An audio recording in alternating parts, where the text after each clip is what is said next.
the dishonest steward. In order to understand better, we are going to read Luke chapter 16 from verse 1 to 9, the Revised Standard Version.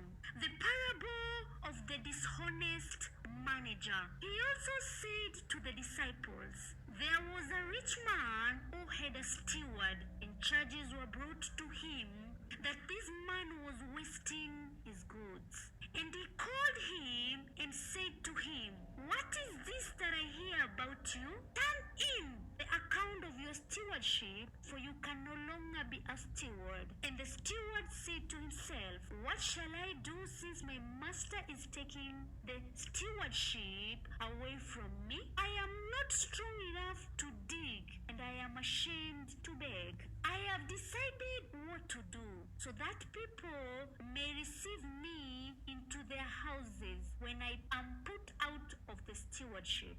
So, summoning his master's debtors one by one, he said to the first, how much do you owe my master? He said, 100 measures of oil. And he said to him, take your bill and sit down quickly and write 50.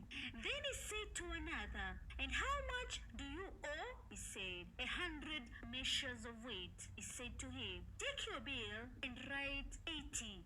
The master commended the dishonest steward for his shrewdness. The sons of this world are more shrewd in dealing with their own generation than the sons of light.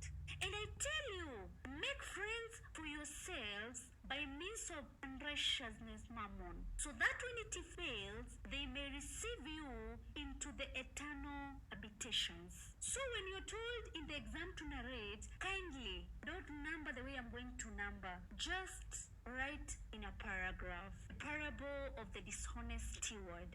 A rich man had a servant who was reported to have been squandering his wealth. He called the servant and asked him to give an account, for he was going to sack him. The steward pondered on what to do next, since he was not strong enough to dig and would be ashamed to beg.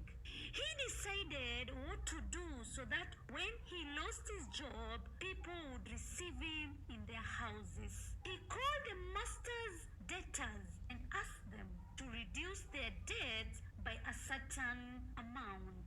The master commended the dishonest steward for his shrewdness. The master said, the sons of this world know how to deal with their own generation than the sons of light.